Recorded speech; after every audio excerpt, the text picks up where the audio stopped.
Bienvenido a Voces desde la Buhardilla, un podcast de Tom Soren, donde encontrarás relatos de terror, suspense y fantasía.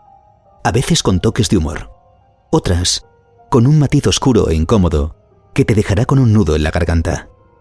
Sube las escaleras, abre la puerta y descubre de dónde vienen las voces.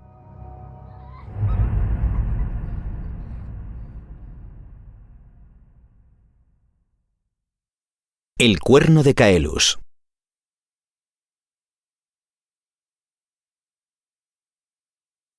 Holly Ellis tomó su sombrero, lo sacudió contra la puerta de su camarote y provocó que una nube de polvo quedara suspendida en el aire.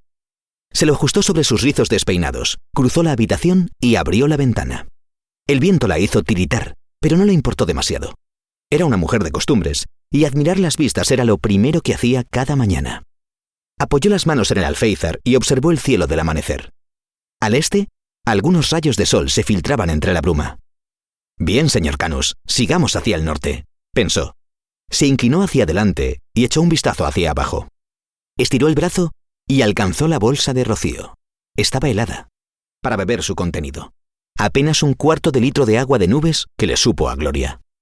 «Espero que el tanque esté más lleno», dijo en voz alta, sin nadie que la escuchara. Debían interceptar un buen banco de nubes si pretendían, al menos, cubrir los gastos de la expedición. «El cielo siempre provee, Tórtola», decía su abuelo. «A diferencia de los salados océanos, donde el agua abunda, pero beberla te enferma». Ojalá tuviera razón. Cuando se secó el último río, su abuelo fue uno de los primeros en surcar las nubes en busca de agua dulce. Empezó como grumete a los 14 años. No tenía ni un pelo en los sobacos y ya era capaz de calibrar el colector. Holly había heredado esa determinación. Cuando se quedó sola, vendió sus tierras, reparó la nave de su abuelo y puso un anuncio en el periódico. ¿Quiere embarcarse en una aventura de la que probablemente nunca vuelva? Si logra regresar, será el más rico de todos los estratonautas. Póngase en contacto conmigo. Soy la capitana Holly Ellis. Puede enviarme un cuervo al 21 de la calle Ryzen. La familia de la capitana Ellis era ahora su tripulación. Y más le valía espabilar si quería que todos volvieran a casa con algo más que hambre, dolores musculares y quemaduras por el sol. El tanque principal del Mirlo Rojo era capaz de albergar 6 toneladas de agua, 8 si contaba los depósitos auxiliares. No era el barco volador más grande del mundo, pero era su barco. Y podría dar unos buenos beneficios si las nubes les eran favorables. Holly cerró la ventana y se dirigió hacia su baúl para vestirse con la ropa de siempre. Botas de cuero, pantalón de pana, cinto y camisa. Se acercó la camisa a la nariz y torció el morro. Olía a cebolla y estiércol, algo natural cuando uno lleva la misma vestimenta durante más de un año y el agua es tan preciada que a nadie se le ocurriría usarla para eliminar la mierda de la ropa. Estaba calzándose cuando sintió una vibración bajo los pies. Después, una sacudida. Agarró su casaca de lana del perchero y salió a la cubierta. La bruma impedía ver nada más allá de unos metros. Se giró, sujeta a la regala, y subió las escaleras hasta el alcázar. Alguien yacía en el suelo. ¿Se pasarían ayer con la hidromiel?, pensó Holly mientras agitaba los brazos para despejar la niebla. Olía a hierro.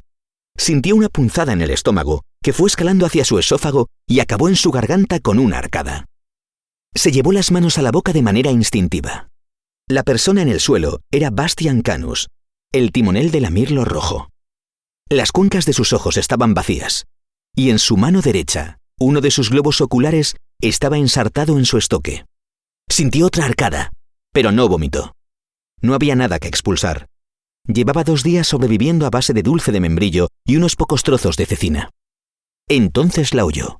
Una voz dulce, como la de un niño. Sonaba a casa, a hogar. Recordó el olor a castañas tostadas, las tardes de invierno y las historias que le contaba su abuelo a la luz oscilante de la hoguera.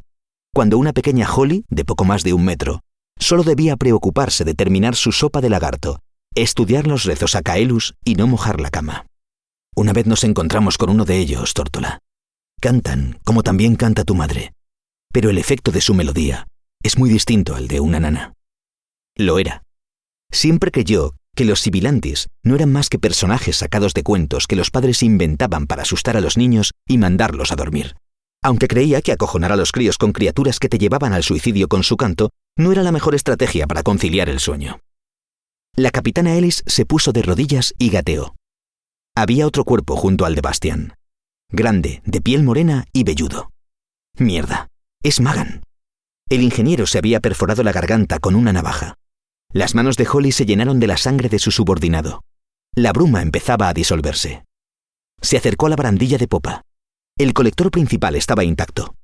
Su cúpula brillante y los conductos en espiral aún rezumaban gotas de humedad. Oyó el canto de nuevo. Apartó la vista del colector y miró hacia abajo, hacia el infinito. ¿Y si me tiro? ¿Volaré? Sé que lo haré, pensó. La mirlo rojo se tambaleó y viró hacia estribor, sin nadie que la pilotara. Holly cayó al suelo y se golpeó la cabeza contra la madera. El impacto la puso en guardia. «¿Qué coño dices, capitana Holly Ellis?», gritó. Se puso en pie, a trompicones, y anduvo hasta la balaustrada que daba hacia la cubierta principal. El resto de su tripulación había enloquecido. Jean, el contramaestre de carga, estrellaba su cabeza contra el mástil, una y otra vez, mientras pedía a su madre que lo arropara. Amaranth, la mecánica de turbinas, cogió impulso y saltó por la borda en picado. Uno de los grumetes, no supo cuál, tenía la cara metida en una de las bolsas de especia. «¡Parad!», exclamó la capitana, pero nadie la oyó. Aún mareada por el golpe, bajó las escaleras hasta la cubierta y volvió a su camarote. Se acercó al baúl que estaba junto a su cama. Rebuscó entre su ropa hasta que lo encontró, el cuerno de Caelus. «Si alguna vez te topas con uno de ellos, úsalo. ¿De acuerdo, Tórtola?». Para la capitana, el cuerno no era más que un recuerdo de su abuelo, como el catalejo o la pipa de ébano. Aún así, era su última carta en la baraja, probablemente inservible, pero debía jugarla. Con el instrumento ya en la mano, volvió la vista atrás, hacia su escritorio. «El mosquete», pensó, y abrió el cajón bajo la mesa para colgarse el arma del hombro. Tomó 3 balas de plomo, la bolsa de pólvora y las guardó en el bolsillo. Salió al exterior. Seguía oyendo el canto del sibilanti y pensó de nuevo que no sería mala idea tirarse por la borda, abrir bien los brazos y volar junto al resto de pájaros. Al fin y al cabo, Holly era una tórtola. Amaranth también lo había hecho. Había volado. Estaría esperándola mientras hacía piruetas y reía. Las tórtolas nunca vuelan solas. No quería retrasarse. Se sentía pesada y quería volar libre, sin cargas. Tomó el mosquete, largo y con un cañón de metal ennegrecido, y lo dejó caer. El arma se deslizó por el suelo húmedo hasta la escotilla. Después miró el cuerno. Era de un blanco brillante, salpicado por motas negras. «Tíralo», se dijo para sí al observarlo. En la abertura principal, grabada a mano sobre el refuerzo de metal, había una inscripción. «Caelus protege a quienes surcaron las nubes y volvieron». La había grabado su abuelo hacía años. «¡Despierta, tórtola!». La capitana Ellis sacudió la cabeza y agarró el cuerno con firmeza. Solo disponía de unos segundos antes de volver a ceder ante el hechizo del sibilanti. Posó la boquilla en sus labios y sopló con todas sus fuerzas. El canto agradable de la criatura cesó, vendido por el bramido gutural del instrumento. Le siguió un grito agudo y lascivo. A Holly se le erizó la nuca. Sopló de nuevo. La criatura emitió otro chillido más agudo y breve que el anterior. Algunos miembros de la tripulación agitaban la cabeza de un lado a otro, libres de su hipnosis. Otros se tumbaban o sentaban en el suelo aturdidos. De babor emergió un ser alado, ascendió hasta la cofa de vigía, donde se posó y se quedó mirando a Holly. Tenía el cuerpo translúcido, casi transparente, y unas alas largas y delgadas. A la capitana no le parecía un ser temible, incluso lo encontró bello, hasta que se fijó en su cara. Era la de un niño, de poco más de 4 o 5 años, pero con arrugas y marcas de anciano. Las piernas de Holly flaquearon. El sibilanti abrió la boca, que se desplegó en 4 partes, como los pétalos de una flor. «Ni hablar», dijo la capitana, y sopló el cuerno de nuevo. La criatura batió las alas, tratando de remontar el vuelo, se trastabilló y cayó a la cubierta con un estruendo. Holly anduvo hasta la escotilla y cogió el mosquete. Sacó la pólvora del bolsillo de su casaca, la vertió en el cañón, deslizó la baqueta del arma y apisonó el polvo negro. Después, colocó una bala de plomo y la empujó con fuerza hasta el fondo. El sibilanti hizo uso de sus alas para ponerse de pie. Se le acercaba a pasos torpes. Con las manos temblorosas, la capitana echó mano al encendedor de aceite que llevaba en uno de los bolsillos traseros de su pantalón. Se arrodilló y trató de encenderlo, pero la humedad de las nubes se lo ponía difícil. Giró la rueda 1 vez, 2, 3... Nada. La criatura abrió la boca de nuevo mientras avanzaba. Su expresión tenía un aire triste, como la de un niño al que le prohíben el postre después de la cena.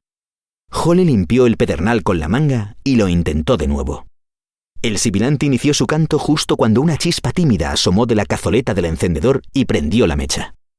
La capitana alzó el arma y disparó. El mosquete escupió la bala con un rugido seco y acertó a la criatura en la sien, que se lamentó en un alarido estremecedor. Con un último movimiento, atrapó a Holly con las alas, la arrastró hacia el borde de la cubierta y ambos cayeron al vacío. El viento rugía en sus oídos y el aire gélido le mordía el rostro. La mirlo rojo se hacía cada vez más pequeña, al tiempo que la capitana, ajena a todo lo demás, pensaba en su tripulación. Al menos ellos estarían a salvo. Sharis podría pilotar el barco. Siempre había sido la mano derecha de Bastian y sería una buena timonel. Pratt tomaría el mando. Sería más permisivo de lo que Holly había sido nunca. Se imaginó una de las partidas nocturnas de brisca sin ella en la nave para poner orden. Gullard perdería, como de costumbre, golpearía la mesa y derramaría un par de jarras de hidromiel. Se giraría hacia Pratt con gesto tosco y continuaría la partida como si nada. Shari ignoraría la escena mientras leía el Tratado sobre Nubes Errantes y Cartografía Celeste. Holly sonrió. «Abuelo, ¿me oyes?», dijo la capitana, a pesar de que el violento aire de la caída libre devoraba sus palabras. Recordó la inscripción en el cuerno. Caelus protege a quienes surcaron las nubes y volvieron. Ella estaba surcando las nubes como pocos lo habían hecho, y volvería, sin duda. Volvería a la tierra de la que partió hacía más de un año. Volvería a la luz de la hoguera, al olor a castañas y al calor del regazo de su abuelo. La mirlo rojo, ya un punto escarlata en el cielo, seguía su curso hacia las nubes del norte. «Todo está bien, Tórtola. Cierra los ojos y vuela. Siempre has sabido volar».